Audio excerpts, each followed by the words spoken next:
Turn your phone into a car key. Phone as Key by Key DIY.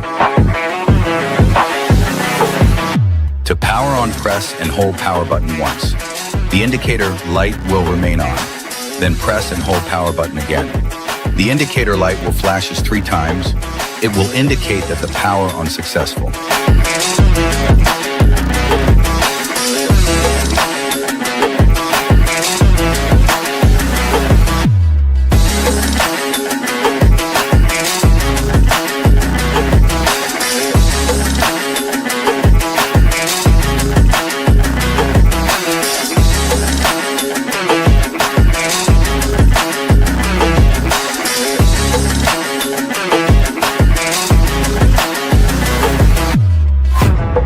Connect the KeyDiy Mate to the vehicle OBD port.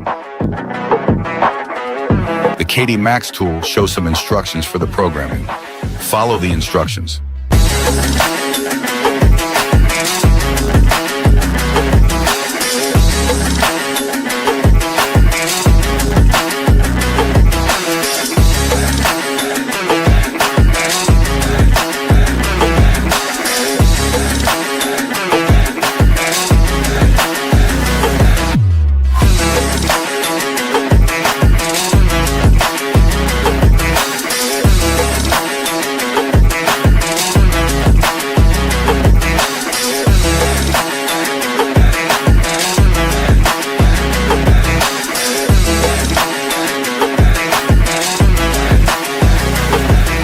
After the programming is successful, check whether the vehicle locks and unlocks.